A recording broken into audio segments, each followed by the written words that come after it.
Una de las mayores estrategias de Satanás es hacerte creer que él es más poderoso de lo que realmente es.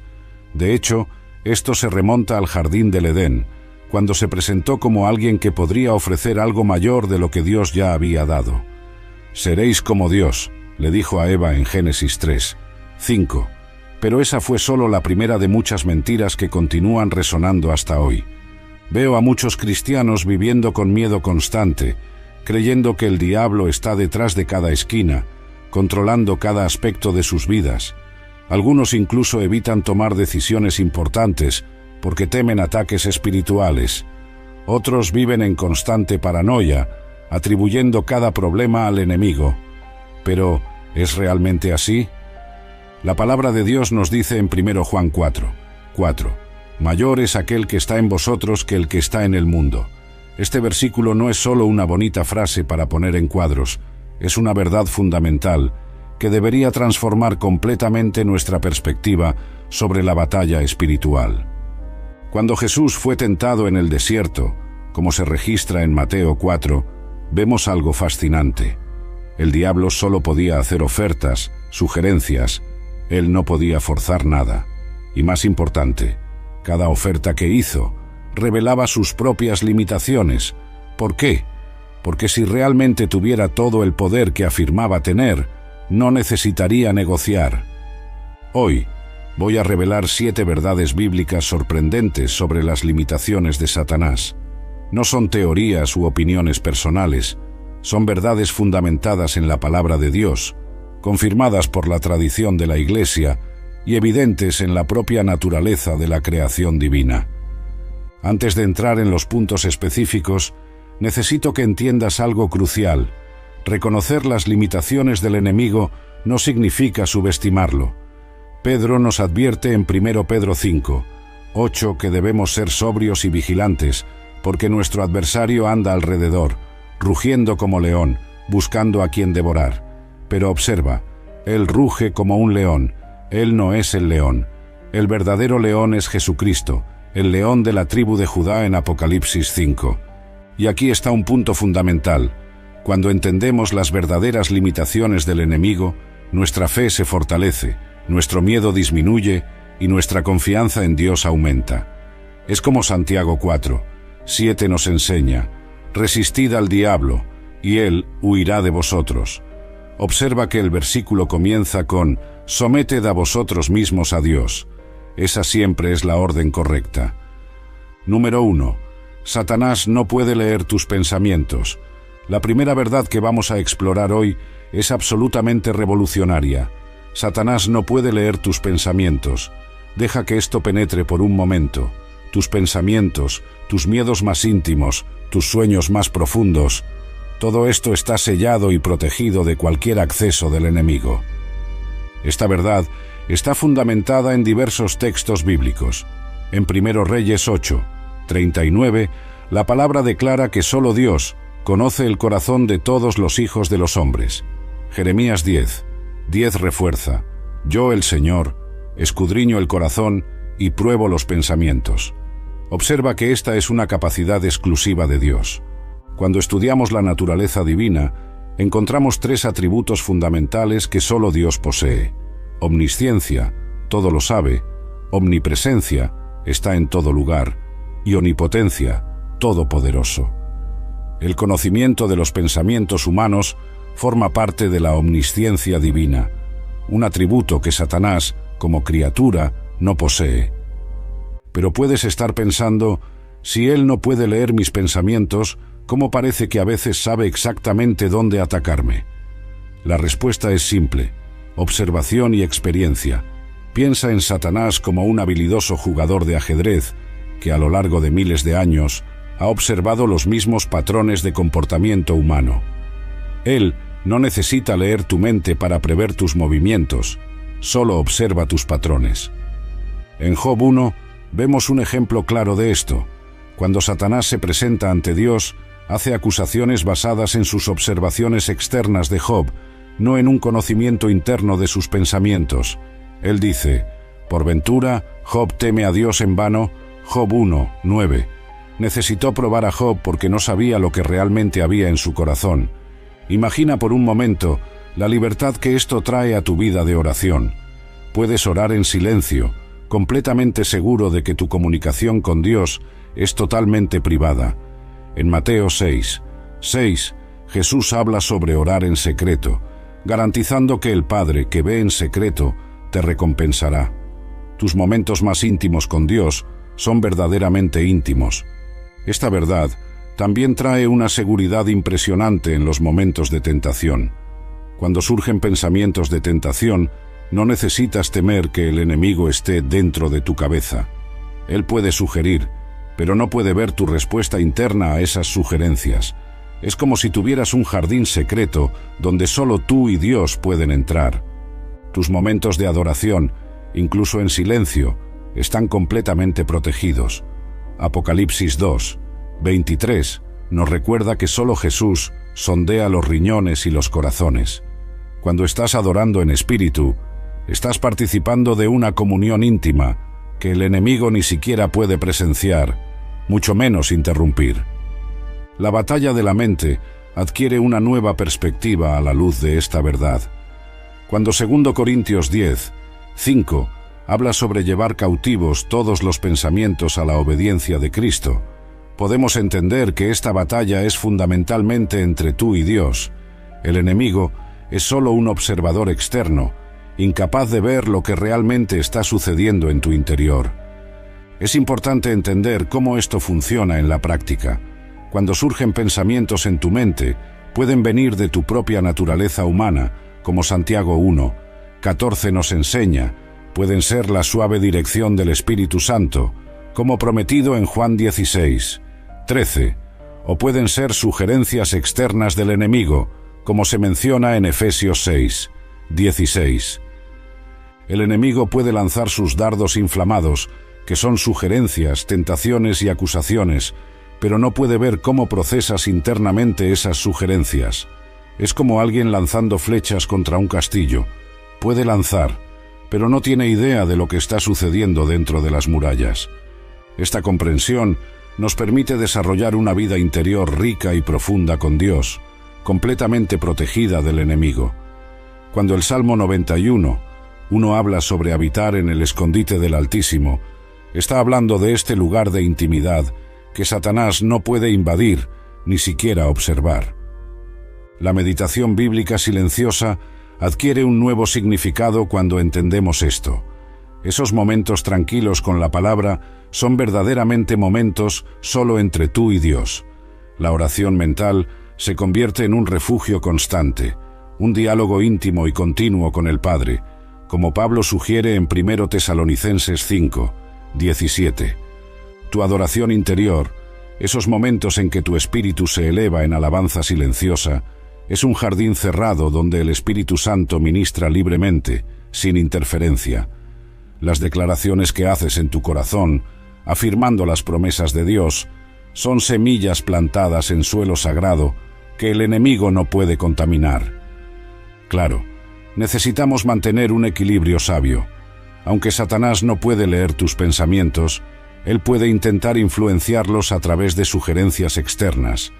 Por eso la Biblia nos instruye a guardar el corazón, como dice Proverbios 4:23, y a renovar nuestra mente, según Romanos 12:2 nos enseña. Es como una casa. No podemos impedir que alguien golpee la puerta, pero tenemos total control sobre abrirla o no. De la misma manera, no puedes impedir que sugerencias del enemigo vengan, pero tienes total libertad para elegir no entretenerlas. Y aquí está una de las implicaciones más poderosas de esta verdad. Ya que Satanás no puede leer tus pensamientos, tampoco puede prever tus decisiones. Cada elección que haces es un misterio para él, hasta el momento en que se manifiesta externamente. Esto nos lleva a otra limitación crucial del enemigo. Número 2. Satanás no puede estar en todos los lugares. Y esto nos lleva a una segunda verdad igualmente liberadora. Satanás no posee el don de la omnipresencia. En otras palabras, él no puede estar en todos los lugares al mismo tiempo. Esta es una limitación física fundamental que muchos cristianos desconocen o ignoran, llevando a miedos y ansiedades innecesarias. En Job 1, 7. Cuando Dios pregunta a Satanás de dónde viene, su respuesta es reveladora: de rodear la tierra y pasear por ella.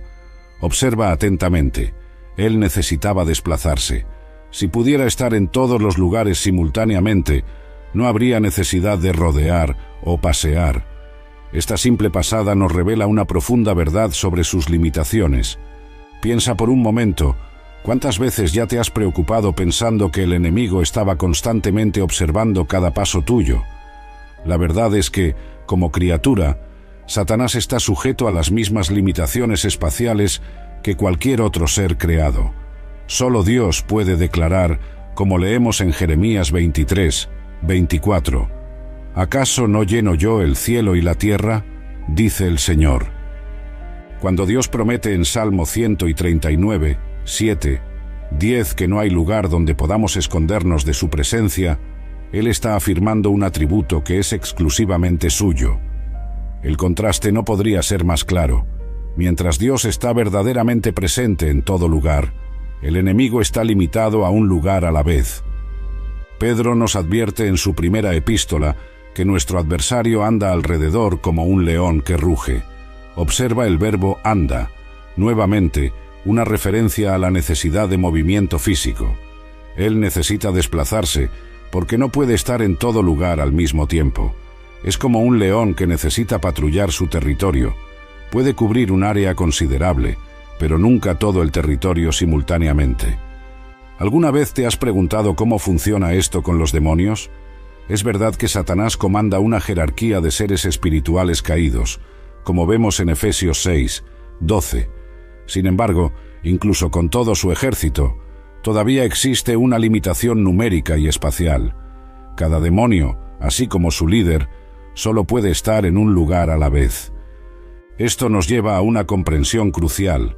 Muchas veces atribuimos al enemigo una influencia mucho mayor de la que realmente tiene. Cuando algo sale mal simultáneamente en diferentes lugares del mundo, no puede ser Satanás personalmente actuando en cada situación. Es más probable que sean las consecuencias naturales del pecado en el mundo o la acción limitada de diferentes agentes espirituales. Esta comprensión debe traer gran consuelo. En Isaías 41, 10, Dios promete: no temas, porque yo estoy contigo, no te asombres, porque yo soy tu Dios. Esta promesa adquiere aún más significado cuando entendemos que, mientras el enemigo tiene limitaciones espaciales, Dios está verdaderamente presente con nosotros en todo momento y lugar. Piensa en cómo esto afecta nuestra vida de oración. Cuando oramos, no necesitamos preocuparnos si el enemigo está escuchando cada palabra. No necesitamos temer que Él esté constantemente monitoreando nuestras conversaciones con Dios. Nuestra comunión con el Padre es verdaderamente íntima y protegida. La historia de Daniel ofrece una ilustración poderosa de esta verdad. En Daniel 10, vemos que hubo un retraso en la respuesta a su oración debido a una batalla espiritual. Si Satanás fuera omnipresente, podría haber interferido personalmente en cada oración de cada siervo de Dios simultáneamente. Pero así no es como funciona en el reino espiritual. Esta limitación del enemigo también explica por qué la unidad entre los cristianos es tan poderosa. Cuando Jesús dijo en Mateo 18, 20, que donde 2 o 3 estén reunidos en su nombre, Él estaría en medio de ellos, Él estaba afirmando algo que el enemigo no puede hacer: estar presente en todas las reuniones de creyentes simultáneamente. No necesitamos vivir en constante paranoia, imaginando que el enemigo está personalmente orquestando cada dificultad en nuestra vida. Como vemos en Santiago 1, 14, muchas de nuestras luchas provienen de nuestra propia naturaleza pecaminosa. El propio Jesús nos enseñó a orar: líbranos del mal en el Padre nuestro, no líbranos del maligno en todas partes. Él sabía que, aunque el mal tiene influencia generalizada a través de sistemas y estructuras pecaminosas, el propio Satanás es un ser limitado espacialmente. Podemos descansar en la presencia constante de Dios, sabiendo que Él nunca nos deja ni nos desampara, como promete Hebreos 13, 5. Mientras el enemigo necesita desplazarse y dividir su atención, nuestro Dios está siempre presente, siempre atento, siempre cuidando de cada uno de sus hijos simultáneamente. No es por casualidad que el Salmo 46, declara que Dios es nuestro refugio y fortaleza, socorro siempre presente en las tribulaciones. Observa el énfasis en siempre presente. Esta es una característica exclusiva de Dios. Cuando Salmo 91:11 dice que Él dará a sus ángeles cargo sobre nosotros, está revelando cómo Dios compensa nuestra vulnerabilidad a ataques localizados del enemigo a través de su protección omnipresente. Y aquí llegamos a un punto fascinante que nos lleva a nuestra próxima revelación sobre las limitaciones del enemigo. Número 3. Satanás no puede forzar sus elecciones.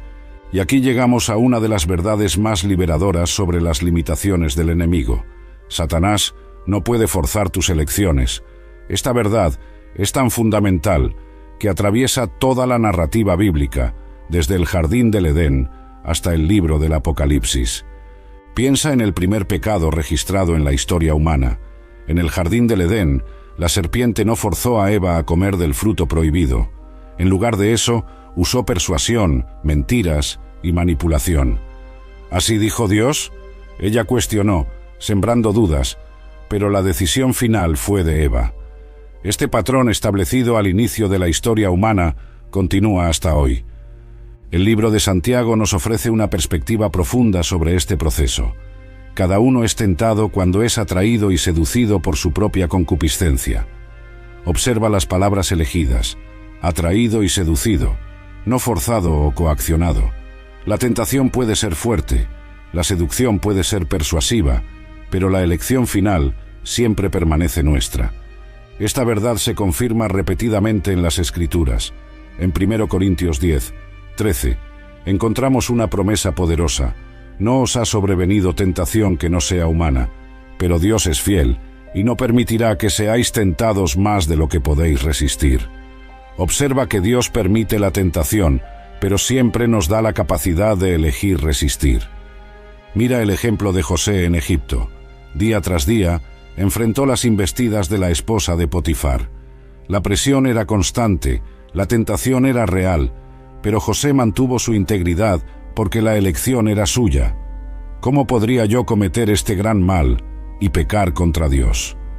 Su respuesta revelaba su comprensión de que, a pesar de la presión externa, la decisión final era suya. El propio Jesús, en su tentación en el desierto, nos muestra este principio en acción.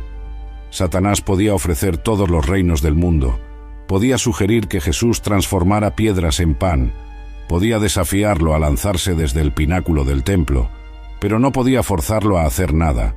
Cada oferta requería una respuesta, una elección. Esto significa que nunca eres una víctima impotente de las circunstancias espirituales. Cuando Pablo escribió: «Vestíos de toda la armadura de Dios, para que podáis estar firmes contra las astutas artimañas del diablo», él estaba enfatizando nuestra capacidad de resistencia a través de elecciones deliberadas. Piensa en cuántas veces ya te has sentido completamente dominado por una tentación o un pensamiento negativo. La sensación puede ser abrumadora, pero la verdad es que siempre tienes una elección. Como Santiago nos instruye: resistid al diablo, y él huirá de vosotros. Observa que la resistencia es una elección activa de nuestra parte. Ya no podemos decir: el diablo me hizo hacer esto. Cada decisión, cada acción, cada palabra que hablamos es resultado de nuestras propias elecciones.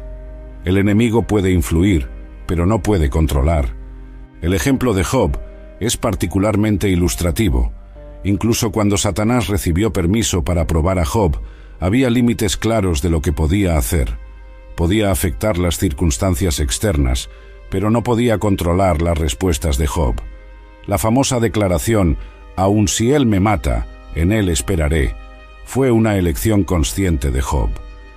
Cuando 2 Pedro 3:9 nos dice que Dios no quiere que ninguno perezca, sino que todos vengan al arrepentimiento, está implícito que el arrepentimiento es una elección personal que ni siquiera Dios fuerza. Mucho menos el enemigo puede forzar el pecado. Jesús dijo: «Conoceréis la verdad, y la verdad os hará libres». Parte de esta verdad libertadora es saber que ninguna fuerza espiritual de las tinieblas puede obligarnos a pecar o desviarnos del camino de Dios. Cuando entendemos que Satanás no puede forzar nuestras elecciones, nuestra vida de oración también se transforma. Nuestras oraciones se vuelven menos súplicas desesperadas por liberación y más declaraciones confiadas de nuestra posición en Cristo. Podemos orar como Pablo, que pedía no la eliminación de las tentaciones, sino la fuerza para resistir. Cuando ayudamos a otros que están luchando con tentaciones o pecados, podemos enfatizar su poder de elección. No estamos a merced de fuerzas espirituales incontrolables. Somos agentes morales libres, capacitados por la gracia de Dios para hacer elecciones sabias. Incluso en los momentos más intensos de persecución y tribulación, los creyentes siempre mantienen su capacidad de elección. La marca de la bestia, por ejemplo, no es algo que pueda ser forzado. Es una elección consciente de adoración y lealtad. En lugar de vernos como víctimas pasivas de ataques espirituales, podemos vernos como guerreros activos, equipados con la armadura de Dios, haciendo elecciones conscientes en cada momento. Y esto nos conduce naturalmente a nuestra próxima revelación sobre las limitaciones del enemigo. Número 4. Satanás no puede crear nada. Satanás no puede crear absolutamente nada. Él solo puede distorsionar, corromper o imitar aquello que Dios ya creó. Esta limitación es fundamental para entender la verdadera naturaleza del enemigo y sus estrategias. En el principio de la Biblia, en Génesis 1:1, leemos que, en el principio, Dios creó los cielos y la tierra. El poder de crear de la nada, ex nihilo, como dicen los teólogos, es una capacidad exclusiva de Dios. Juan 1:3 confirma esta verdad de manera aún más explícita. Todas las cosas fueron hechas por medio de Él, y sin Él, nada de lo que ha sido hecho fue hecho. Cuando examinamos sus tácticas a lo largo de la Biblia, vemos un patrón consistente de imitación y distorsión. En el jardín del Edén, Él no creó una nueva verdad, distorsionó la verdad que Dios ya había establecido. Así dijo Dios, fue su intento de corromper, no de crear. Piensa en los milagros de los magos de Egipto durante el enfrentamiento con Moisés. Podían imitar algunos de los signos, pero no podían crear vida nueva. Podían transformar bastones en serpientes, pero solo estaban manipulando lo que ya existía. Cuando llegó el momento de crear vida del polvo, como en el caso de los piojos, fallaron completamente. En 2 Corintios 11:14, Pablo nos dice que el mismo Satanás se transfigura en ángel de luz. Observa bien, él no crea luz propia, solo intenta imitar la luz que Dios ya creó. Cuando enfrentamos tentaciones, por ejemplo, percibimos que el enemigo siempre está trabajando con deseos que Dios ya puso en nosotros, deseos buenos en su origen, pero que él intenta distorsionar. El deseo de intimidad, por ejemplo, es un don de Dios que el enemigo intenta corromper a través de la inmoralidad. El pecado nunca es una creación nueva, siempre es una distorsión del bien que Dios creó. El orgullo es una distorsión de la dignidad humana creada por Dios. La gula es una distorsión del placer legítimo de la comida. La lujuria es una distorsión del don divino de la sexualidad.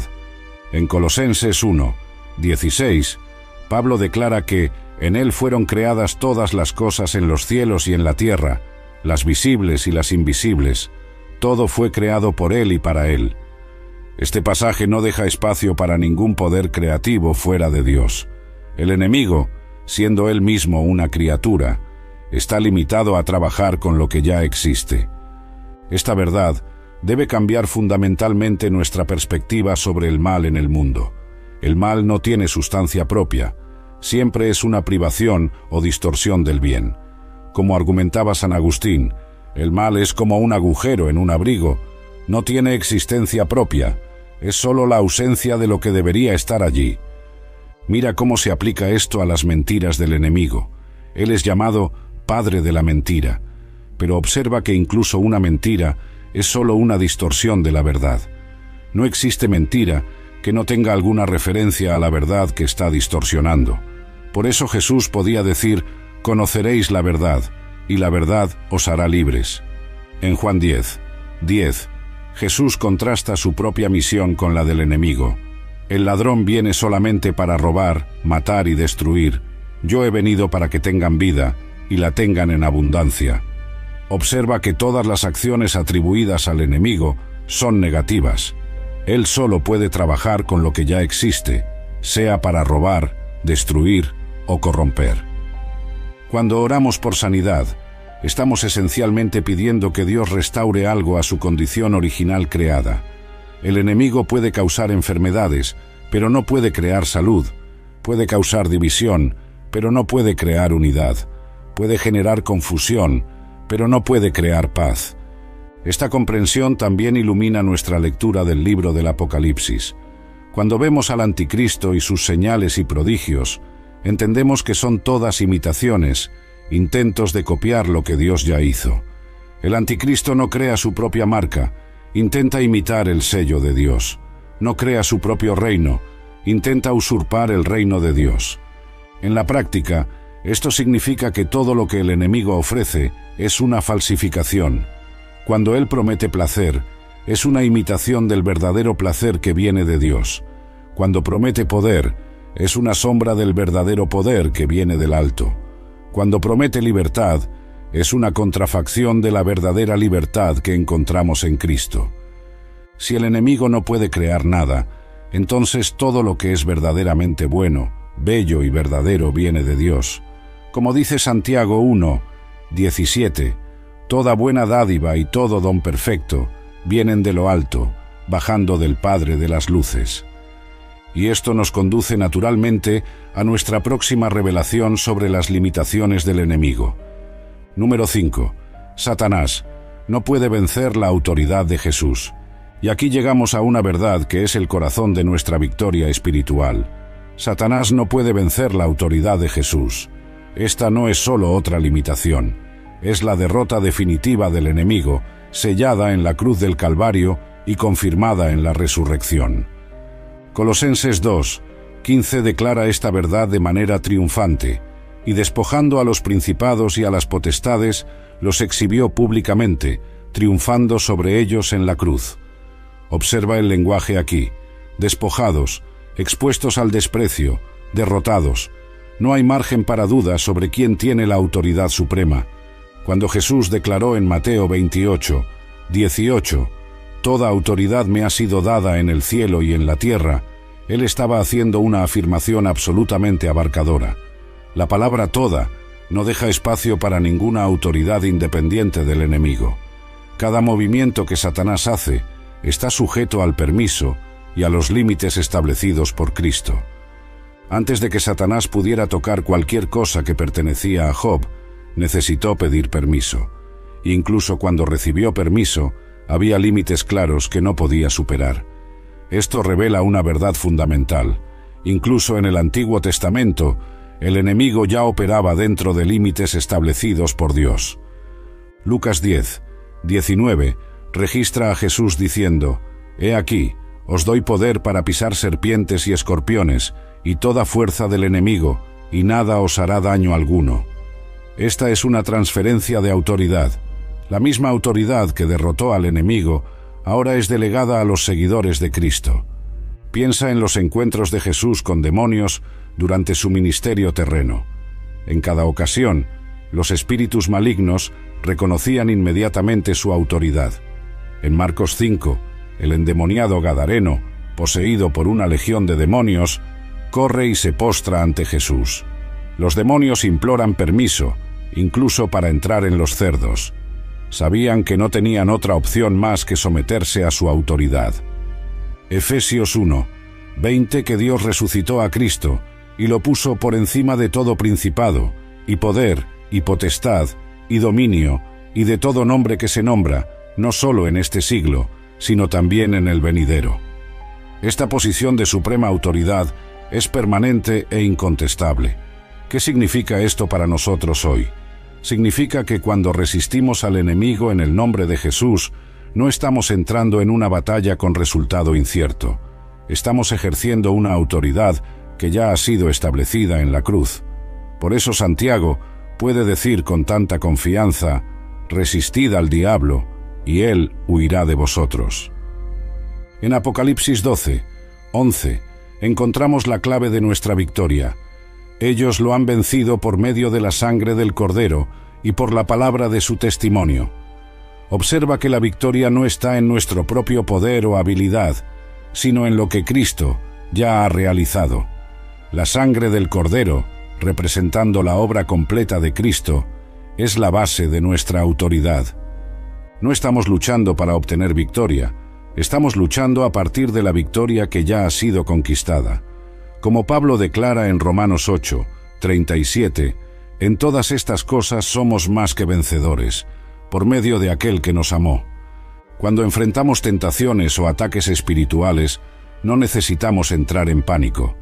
La autoridad de Jesús no es algo distante o teórico, es una realidad presente y activa. Como dice 1 Juan 4:4, mayor es aquel que está en vosotros que el que está en el mundo. Cuando oramos en nombre de Jesús, no estamos usando una fórmula mágica, estamos ejerciendo la autoridad que nos ha sido delegada por aquel que tiene todo poder en el cielo y en la tierra. Por eso Jesús podía prometer en Juan 14:13-15, y todo lo que pidiereis en mi nombre, lo haré. El enemigo puede intentar intimidarnos con demostraciones de poder, pero todas son limitadas y temporales. Como vemos en 2 Tesalonicenses 2:8, al final, el Señor Jesús destruirá al impío por el soplo de su boca. Una imagen que demuestra cuánto el poder del enemigo es insignificante frente a la autoridad de Cristo. En Mateo 16:18, Jesús declara: edificaré mi iglesia, y las puertas del infierno no prevalecerán contra ella. Observa que no es una batalla equilibrada, es una promesa absoluta de victoria. La comprensión de esta verdad debe transformar nuestra postura diaria. No necesitamos vivir intimidados o temerosos.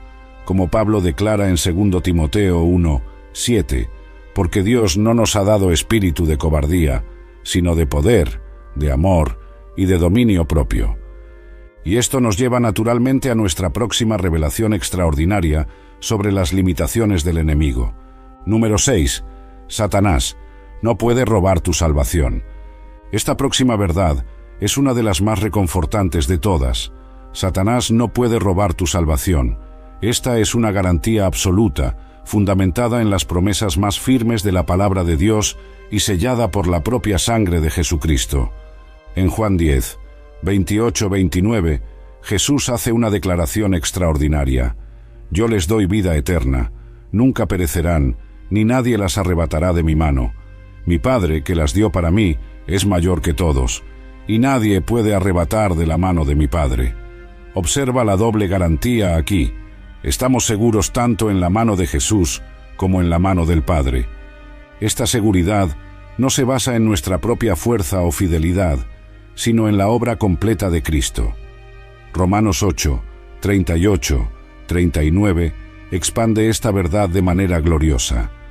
Por lo cual estoy seguro de que ni la muerte, ni la vida, ni ángeles, ni principados, ni cosas presentes, ni futuras, ni potestades, ni altura, ni profundidad, ni ninguna otra criatura podrá separarnos del amor de Dios, que es en Cristo Jesús, nuestro Señor.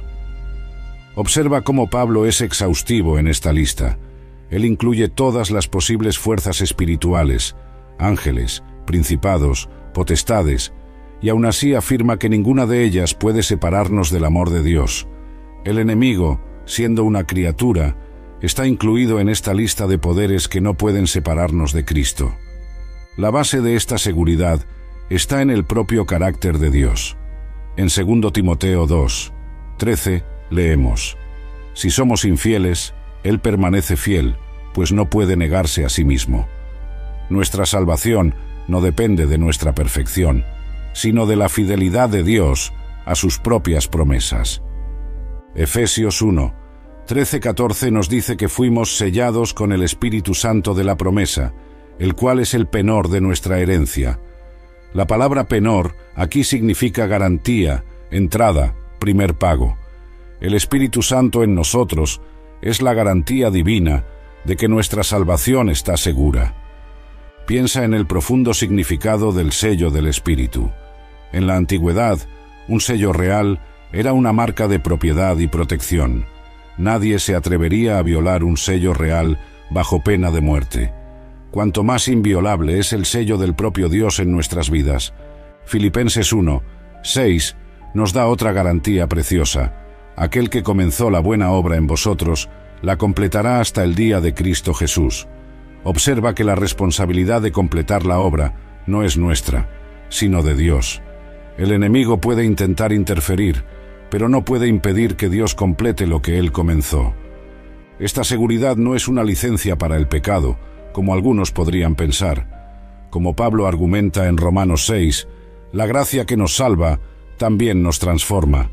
La misma salvación que no puede ser robada, tampoco puede dejar de producir frutos en nuestra vida. En 1 Pedro 1:4-5, encontramos una descripción maravillosa de nuestra herencia. Guardada en los cielos para vosotros otros que sois guardados por el poder de Dios, mediante la fe, para la salvación preparada para revelarse en el último tiempo. Observa la doble protección.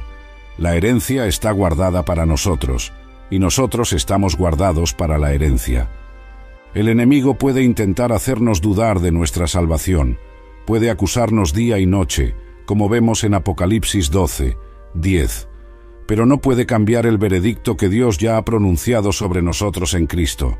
Como Pablo declara en Romanos 8:33-34, ¿quién acusará a los escogidos de Dios?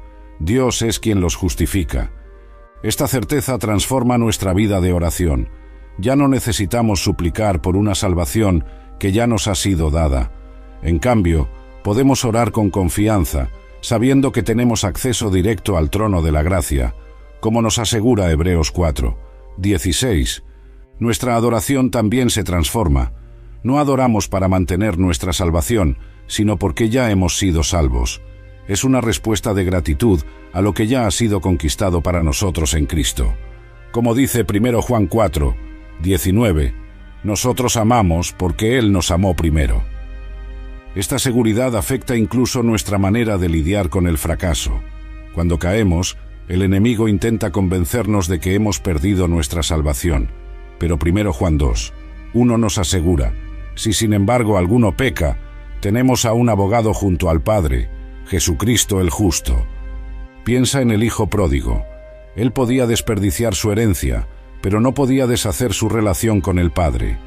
De la misma manera, podemos pasar por períodos de desobediencia, pero no podemos deshacer lo que Dios hizo en nuestra regeneración. El enemigo puede robar nuestra paz momentánea, nuestra alegría pasajera, nuestro consuelo temporal, pero no puede tocar nuestra salvación eterna. Como Jesús dijo en Lucas 10:20, no os regocijéis porque los espíritus se someten a vosotros, regocijaos antes porque vuestros nombres están escritos en los cielos. Y esto nos lleva a nuestra última y más abarcadora verdad sobre las limitaciones del enemigo. Número 7. Satanás no puede impedir el plan de Dios. Y ahora llegamos a la verdad culminante de nuestro viaje. Satanás no puede impedir el plan de Dios. Esta verdad es el fundamento que sostiene todas las otras limitaciones que hemos explorado hasta ahora, y nos ofrece una perspectiva transformadora sobre toda la historia de la redención. Isaías 14:27 declara con absoluta autoridad, porque el Señor de los ejércitos lo ha determinado. ¿Quién lo invalidará? Su mano está extendida. ¿Quién la hará retroceder? Esto no es solo una afirmación teológica, es una declaración del control soberano de Dios sobre toda la historia. Piensa en la historia de José. Lo que los hermanos de José planeaban para el mal, vendiéndolo como esclavo, Dios lo usó para el bien, salvando muchas vidas. Como el propio José declaró en Génesis 50:20, vosotros en verdad intentasteis el mal contra mí, pero Dios lo convirtió en bien. El enemigo pudo haber inspirado la maldad de los hermanos, pero no pudo impedir el plan mayor de Dios. El libro de Job es otro ejemplo poderoso. Satanás tuvo que pedir permiso para tocar a Job, y aún con permiso, había límites establecidos. Al final, todas las tentativas del enemigo de destruir la fe de Job resultaron en un testimonio aún más poderoso de la fidelidad de Dios. Como Job declaró, «Sé que mi Redentor vive». Esta verdad se manifiesta de manera suprema en la cruz. Lo que parecía ser la mayor victoria del enemigo, la muerte del Hijo de Dios, se convirtió en su derrota definitiva. Como Pedro declaró en Hechos 2, 23-24, «Este, siendo entregado por el determinado consejo y previsión de Dios, vosotros lo matasteis, pero Dios lo resucitó». En Daniel 4, 35, encontramos una declaración magnífica de la soberanía de Dios. Todos los habitantes de la tierra son considerados por Él en nada, y según su voluntad, Él opera con el ejército del cielo y los habitantes de la tierra. No hay quien pueda detener su mano, ni decirle, «¿Qué haces?». El plan de Dios es tan infalible que Él puede declarar el fin desde el principio. Isaías 46, 9-10 afirma, «Recordad las cosas pasadas desde la antigüedad, que yo soy Dios, y no hay otro, anunciando el fin desde el principio, y desde la antigüedad, las cosas que aún no han sido hechas, diciendo, mi consejo permanecerá firme, y haré toda mi voluntad». Vemos esta verdad operando a escala global y personal. En Jeremías 29, 11, Dios declara, «Porque yo bien sé los pensamientos que pienso de vosotros, dice el Señor, pensamientos de paz y no de mal, para daros el fin que esperáis». El enemigo puede intentar interferir, pero no puede cambiar los planes de bien que Dios tiene para sus hijos. Pablo captó esta verdad en Romanos 8, 28. Sabemos que todas las cosas cooperan para bien de aquellos que aman a Dios, de los que son llamados según su propósito. Observa que no dice algunas cosas, o la mayoría de las cosas, sino todas las cosas, incluyendo los ataques del enemigo. El libro de Esther nos muestra cómo Dios puede revertir los planes más malvados. Amán planeó destruir a todo el pueblo judío, pero su plan se volvió contra él mismo. Como está escrito en Esther 9, 1, en el mismo día en que los enemigos de los judíos esperaban dominarlos, sucedió lo contrario. En Apocalipsis vemos el cuadro completo desarrollarse. Todas las tentativas del enemigo de frustrar el plan de Dios culminan en su propia derrota total. Como está escrito en Apocalipsis 12, 10, ahora ha venido la salvación, y el poder, y el reino de nuestro Dios, y la autoridad de su Cristo. Esta verdad tiene implicaciones prácticas profundas para nuestra vida diaria. Cuando enfrentamos oposición, podemos estar seguros de que nada puede impedir el propósito de Dios para nosotros. Como Pablo declaró en Filipenses 1, 6, «Estoy plenamente seguro de que aquel que comenzó la buena obra en vosotros la completará hasta el día de Cristo Jesús». Incluso cuando no entendemos lo que está sucediendo, podemos descansar en la certeza de que Dios está en control. Como dice Proverbios 19, 21, «Muchos son los planes en el corazón del hombre, pero el que prevalece es el propósito del Señor». El enemigo puede causar retrasos, crear obstáculos, generar confusión, pero no puede impedir el cumplimiento del plan divino. Como está escrito en Job 42, 2, «Bien sé que todo lo puedes, y ninguno de tus planes puede ser frustrado». Esta verdad nos da una perspectiva eterna. Las dificultades presentes son temporales, pero el propósito de Dios es eterno. Como Pablo escribió en 2 Corintios 4, 17, «Porque nuestra leve y momentánea tribulación produce para nosotros un peso eterno de gloria muy excelente». Y ahora, habiendo explorado estas 7 verdades poderosas, llegamos al fin de nuestro viaje de descubrimiento de las 7 limitaciones fundamentales del enemigo. Y qué revelación tan poderosa tenemos delante de nosotros. Vamos a recapitular brevemente estas verdades transformadoras que han cambiado para siempre nuestra perspectiva sobre la batalla espiritual.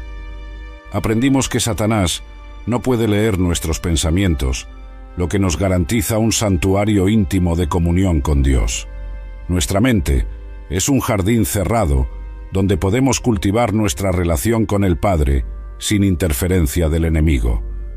Descubrimos que Él no puede estar en todos los lugares al mismo tiempo, desmitificando la idea de un enemigo omnipresente y liberándonos del miedo constante a su presencia. Esta limitación espacial nos recuerda que solo Dios es verdaderamente omnipresente. Vimos que Satanás no puede forzar nuestras elecciones, una verdad que nos devuelve la responsabilidad por nuestras decisiones y nos empodera para resistir la tentación con la fuerza que viene de Dios. Entendemos que Él no puede crear nada, solo distorsionar lo que Dios ya creó, revelando su completa dependencia y limitación ante el poder creativo de Dios. Celebramos el hecho de que Él no puede vencer la autoridad de Jesús, garantizándonos una posición de victoria en Cristo que no puede ser contestada o revertida. Nos regocijamos al saber que Él no puede robar nuestra salvación, una seguridad eterna fundamentada en las promesas infalibles de Dios y sellada por la sangre de Jesús. Y finalmente, comprendemos que Él no puede impedir el plan de Dios, una verdad suprema que engloba todas las otras y nos garantiza la victoria final. Pero ¿qué hacemos con todo este conocimiento? ¿Cómo aplicamos estas verdades en nuestra vida diaria? Primero, debemos permitir que estas verdades transformen nuestra mentalidad. No somos víctimas impotentes, somos hijos e hijas del Dios Todopoderoso, posicionados en Cristo, muy por encima de todo principado y potestad. Segundo, necesitamos vivir a la luz de estas verdades. Cuando el miedo toque, recordemos que el enemigo es limitado. Cuando la tentación venga, recordemos que tenemos elección. Cuando surjan las acusaciones, reposemos en la seguridad de nuestra salvación. Tercero, debemos compartir estas verdades con otros. ¿Cuántos hermanos y hermanas aún viven atormentados por miedos innecesarios porque desconocen estas limitaciones del enemigo? Como está escrito en Juan 8, 32, y conoceréis la verdad, y la verdad os hará libres. Hoy, estas 7 verdades han venido para traer liberación a tu vida. Recuerda, el enemigo quiere que lo veas como más poderoso de lo que realmente es. Él prospera en el miedo y en la ignorancia, pero ahora conoces la verdad. Sabes que Él es un enemigo derrotado, limitado, incapaz de frustrar el plan de Dios para tu vida. Y así, concluyo con las palabras de Pablo en Romanos 16, 20. Y el Dios de paz aplastará pronto a Satanás bajo vuestros pies. Esta no es solo una promesa, es una garantía divina. Que estas verdades se conviertan en anclas para tu alma, fortalezas para tu fe y fundamentos para una vida de victoria en Cristo Jesús. Que la gracia de nuestro Señor Jesucristo, el amor de Dios Padre y la comunión del Espíritu Santo estén con todos ustedes. Amén.